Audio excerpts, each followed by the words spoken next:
Today on LA Currents, representing the artistic tapestry of Los Angeles is no small feat.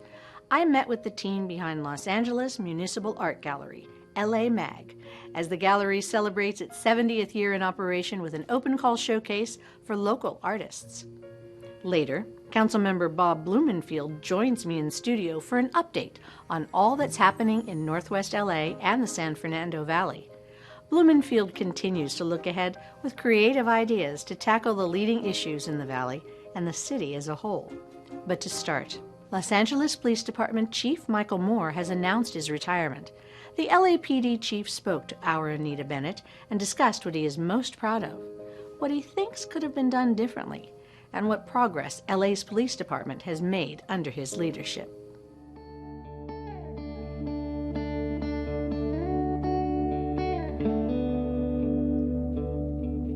Well, after over 40 years with the LAPD and the last 5 years as chief, Michael Moore is retiring. So what's next for the chief and why now? He's here to tell us. Chief Michael Moore, thank you so much for joining us. Hello, thank you for having me here. Yeah, so why now after you accepted a second term? Well, the timing is right for me, for my family, but also I think for the city. With Mayor Bass's election, we sat down and met and talked and discussed the needs of the city, what her ambition, her goals were, and what mine and where I saw the city and the department and what our needs were, and they absolutely aligned. And so I sought a second term, and she was gracious enough, working with the Board of Police Commissioners, to prove that, and she agreed with that. But even then I said that this would not be a full 5 years. And when I provided an exit strategy, I didn't want to say it's going to be a year. I wanted to say 2 or 3 years because I wanted the organization to remain stable. It's never the right time, or it's never the good time, but it's always the right time, has been said.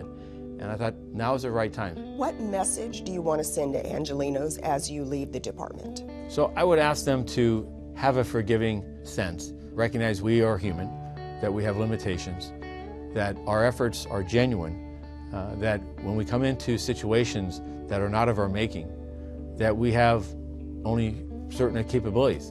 We don't always get it right, but part of that reconciliation is that today I think policing is more able to acknowledge that.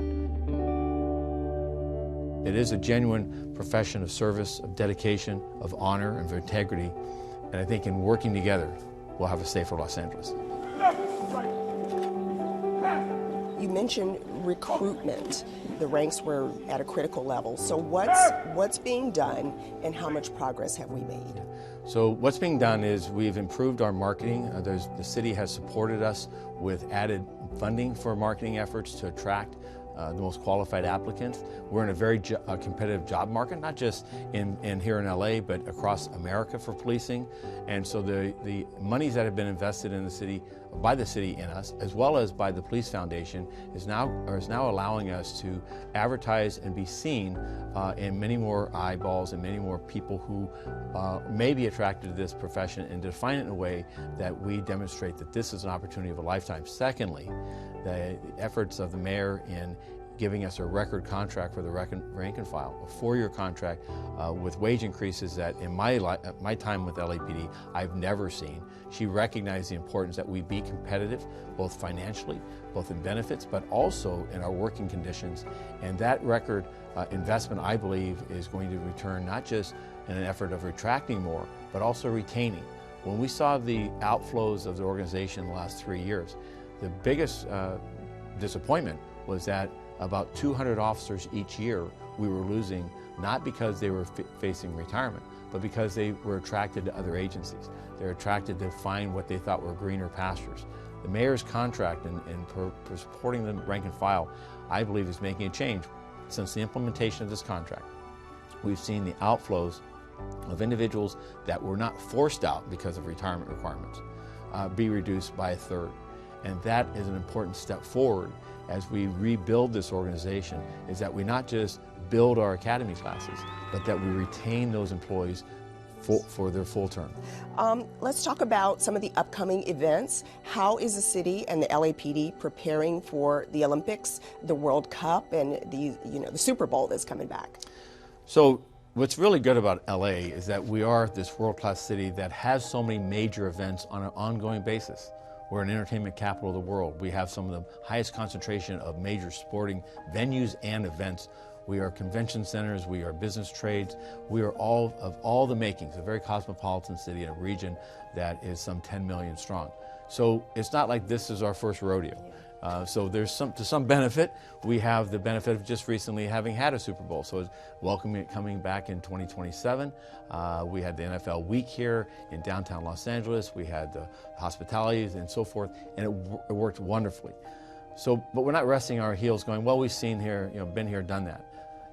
LA 28, the Summer Games and the Paralympics will be without match in Los Angeles history, even larger than the 1984 Olympics, in which I was a young officer at the time. It will be a Super Bowl every single day at venues across the region for 2 weeks. And so that is a huge engagement. We have already started our planning and our assessment. We have put a planning team together. We traveled to France some 2 years ago to see what Paris and France is doing in their preparation. We took notes, we met with a number of officials, and we said, here's where they're at how many days out from their 2024 Olympics. We'll be sending another delegation here in the next month and a half to do a check-in, and then during their Olympics, we'll also monitor, and in the aftermath, see what their lessons are, what lessons have learned. It's unfortunate that you won't be here for all of this. Well, it is, but at the same time, to every time there's a season. As I said in my remarks when I announced my retirement, there's an old adage about an hourglass, and I recognize with 42 plus years that there's more sand in the bottom than the top. Again, I've had a wife and a daughter who've invested much to allow me to do this work, and at some point it's time. And in judging this in the balance of my life, I'm proud, I'm humbled, I'm privileged to have done what I've done. But I also believe that it's knowing when to hand that baton. This is work that will never end. And people have said, once you're a police officer, you always are. And I believe that to my soul. The public safety, the pursuit of making a difference in people's lives, of helping and protecting. Helpers are helpers, and I know I'll always have that. But at a certain time, at certain stages of life, you got to recognize it's time to turn the page. I don't leave Los Angeles in a lurch. Los Angeles is it's a beautiful city. It's a city on a hill that is that bright beacon of hope. And this department, I believe, is well suited to continue to rebuild with Mayor Bass's support, the council's support, and the public support. I just want to comment on that a minute. We saw this last year, an increasing building of trust and a rebuilding of trust, particularly from the 2020 civil unrest and the injury that the police had with the public's trust. Last year, the LMU study that was released in August showed that other than your local neighbor, the people you trust the most is your local police officer. That wasn't the way it was 3 years ago. I'm proud of that moment. I'm proud because we could have, with everything that's happened to the city and everything that's happened to this department, we could have just retreated back, gone back to our old adage of enforcement, arresting our way out. But instead, we focused on leaning in.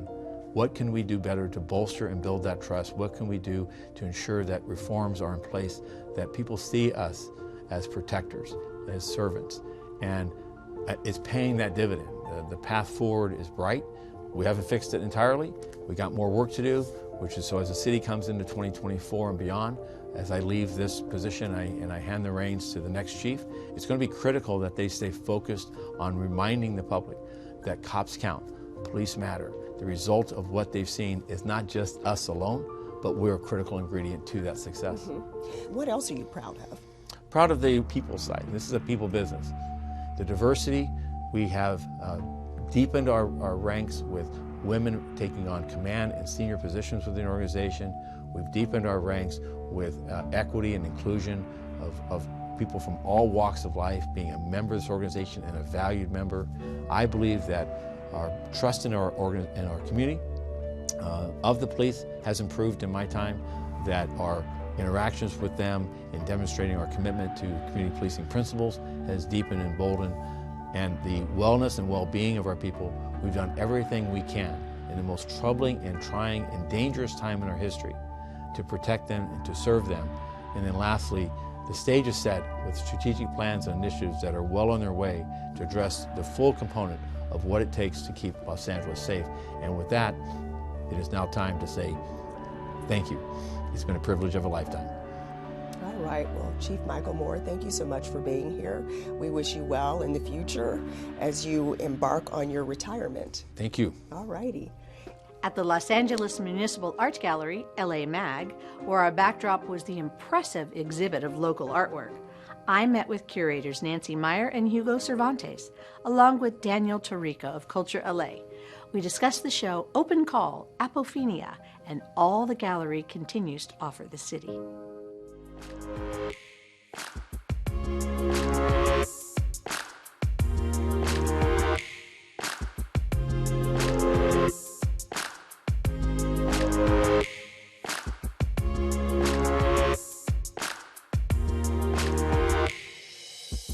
Los Angeles has a rich history of supporting creative endeavors, and that is very apparent where we are today, the Los Angeles Municipal Art Gallery.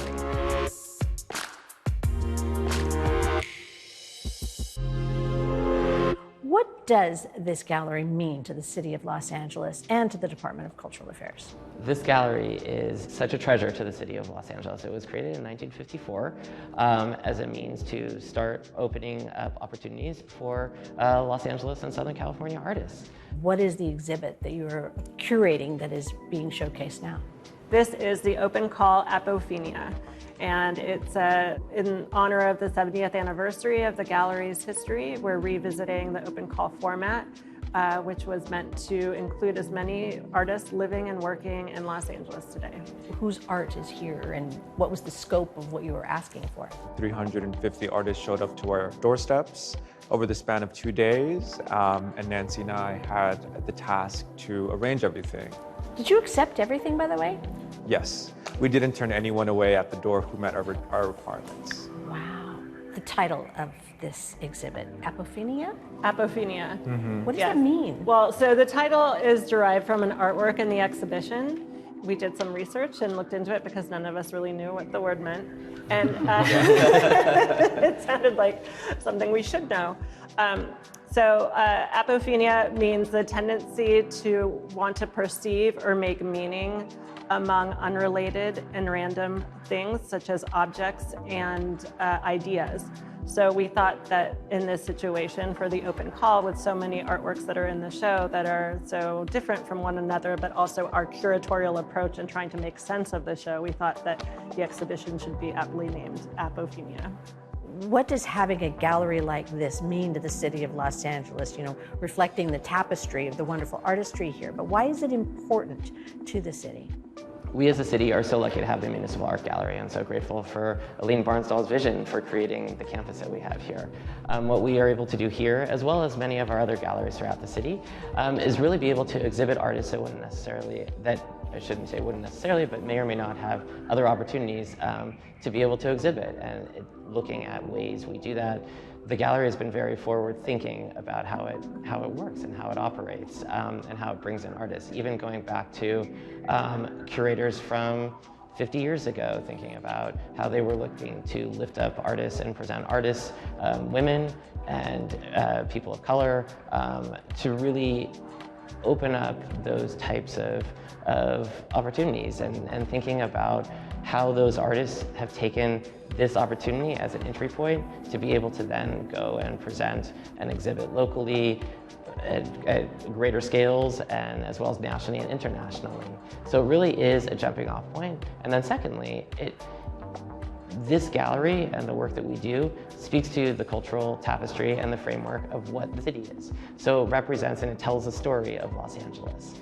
So it's very exciting to be able to have this as a space to exhibit both new artists as well as experienced artists.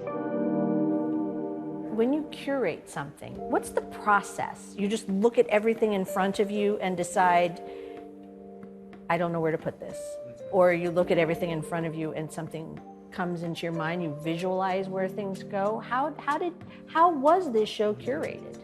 It was a 2-day, so we began with intaking artwork, and that was a 2-day process where artworks were dropped off, they were condition reported, and then kept away in the galleries. And then the following week, Nancy and I looked at all of the artwork together, and we slowly started to sort things out. And it was really interesting to see that a big bulk of the artwork submitted was referencing Los Angeles imagery. So that was our first starting point to begin to organize 350 artworks. Are you noticing a trend in contemporary art, or is it really all over the place? In this particular show, Yeah. or in general? In this show? The works are very different. Everything is quite unique. So I cannot identify a specific trend. Can you? I think the through line of all of the works here is seeing what artists are making now. And I think it's very, I don't know, I think this is a reflection of what artists are making now. And I think it really demonstrates that a lot of artists are at home in their limited space and making work within those confines. Oh, interesting. And I think that's what you kind of see here. Obviously, the pandemic was a very meaningful shift in a lot of people's routines and lives. And I think the artwork here kind of reflects how artists are approaching art making now.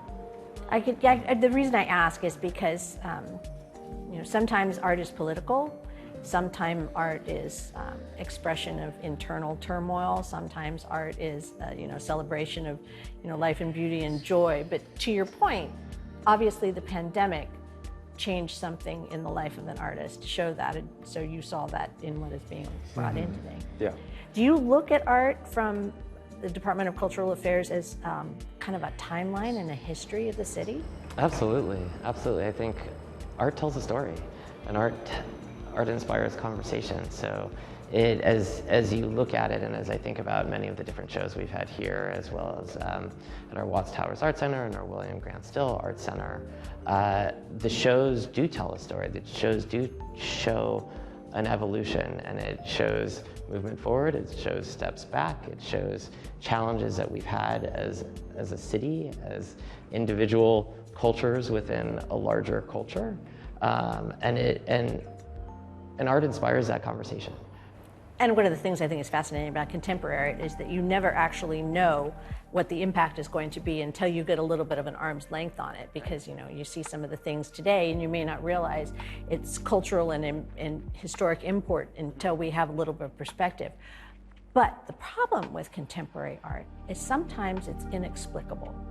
And sometimes those that don't have experience with it are intimidated or may not quite understand, and now you have this. So what are you doing here so that you can make it more available to people who may not have an experience with fine art or may not understand it? I mean, how is it being not just curated, but shared for somebody who can bring a family and say, I don't know what this means, and you can figure it out? Well, first off, I think it's important that we present an exhibition that's subjective. I mean, it really is up to the viewer on how they want to experience the work, and we create the opportunity to inform visitors as much as possible by talking with our gallery attendants and informing them of some of the talking points. And there are certain things that are thematic and that do need some discussion and some context around it, but overall we want to invite the viewer to experience it in the way that they would like to. Okay, so let's do the nuts and bolts. If somebody wants to come and see the exhibit, when's it open, how much does it cost, that kind of thing? The gallery is free. Folks are welcome to check out our website, lamag.org, for more information about upcoming exhibits. Our gallery hours are Thursday through Saturday, 11 to 4 p.m. Folks are also welcome to check out culturela.org to see all variety of programs taking place in the city. A small plug for the rest of the campus as well. I believe Hollyhock House is open during those same hours. So there are opportunities to also go for tours over there. Those tours do need to be booked in advance though. I hope that we get to come back and see more exhibits. Absolutely. All right, thank you very, very much. Thank you you so much. Thank you. Councilmember Bob Blumenfield is focused on the future.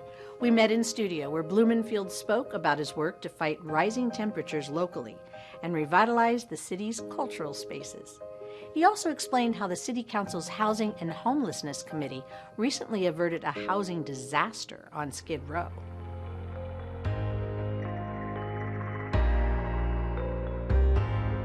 With a remarkable scope of experience, from being a staffer to a national senator, from serving in the state assembly for the state of California, to serving District 3 for the last 10 years, I am delighted to be joined today by Bob Blumenfield. So nice to have you here. Thank you so much, and glad to be here. All right, being a council member, it's been a unique experience, I imagine. How much has changed from when you began 10 years ago to now? Oh, a lot has changed. I mean, the issues themselves have changed. When I was first elected in 2013, homelessness was, obviously there was homelessness in Los Angeles, but it was not the issue that it is today. We did not have 47,000 people on our streets. And it wasn't what constituents were talking about. Now it still is the number one issue that people are talking about. So that in and of itself is a radical change. But a lot has stayed the same as well in terms of the basic needs of the city. People care about getting their streets paved, and they care about being in a safe local community with a high quality of life. Coming back home a little bit, one of the things that you've had to deal with recently is kind of a tough one, is the Skid Row Housing Trust complication. So exactly what happened with the Skid Row Housing Trust, and where is the caretaking of those properties now? Yeah, I mean, you're talking about 2,000 low-income folks who were basically displaced, or could have been displaced by the Skid Row Housing Trust Fund debacle, which is not something of the city's doing. There was a Skid Row Housing Trust was responsible for these low-income units and buildings, and basically they failed in their responsibility. And part of it was that the buildings themselves cost more than the rent that they're able to get from the folks through all the different voucher programs that were there. So they were in a negative cash flow situation, and they failed to manage that. And we ended up in a situation where we had these buildings that were wildly out of compliance, that were in terrible shape, where people are living in squalor conditions, that was being run by an entity that couldn't keep up with it, that basically went into receivership. And so at the end of the day, the city got involved because these are our constituents. These are our low-income folks. If we don't do something, they're going to be out on the street. We worked with the receiver and basically created a dynamic where we give them a low-interest loan so that they can fix up those buildings quickly, and they can get those units that aren't being rented so that there can become a positive cash flow. Absent our intervention, those buildings would basically be deemed non-habitable. The folks would be evicted. The buildings would fall out of use, and we'd have more homeless people on the street. Let's talk about what's been happening with, you and some funner things, more fun things. I think I'm grammatically incorrect there. Have the Rams arrived? The Rams are, we've been working with them. They are going to build a practice facility in Woodland Hills at the old Anthem site. It's very exciting what's going on. They've sort of gone through their administrative review. Their entitlements are now intact for what they need to do. And basically they're putting in 2 practice fields and a number of associated buildings to help train the Rams. Now, it's not a public-facing facility, so no one's going to be going to a Rams game there or even being able to watch the practices. It's kind of a low intensity use of the property. So from a community perspective, the impact is going to be very minimal. It's exciting. It's bringing economic development to Los Angeles.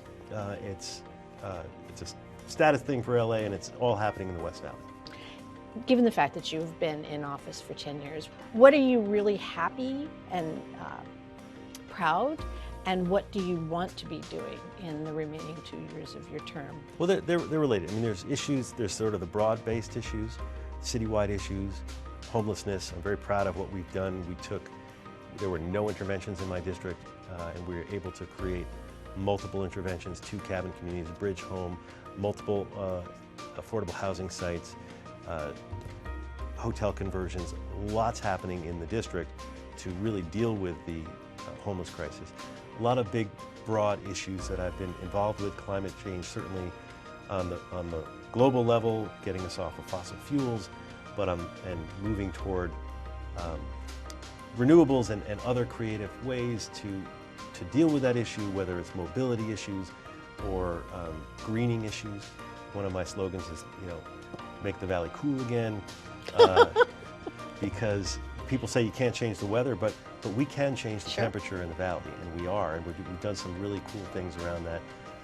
The biggest way to do that is trees, transpiration, and the way trees cool things down. But there's also other interesting technologies, cool roofs, cool streets. We pioneered that in my district. The first street in the nation, public street in the nation, to use a cool street coating is in my district over on Jordan. Cool street is basically you coat a street with kind of a sunscreen material, and it lightens it and it makes it cooler during the hot days. And the West Valley is the hottest place in the city. And I've gone out there with my heat gun, and it can be 30-degree difference when you shoot the gun onto a street that's treated versus a standard blacktop.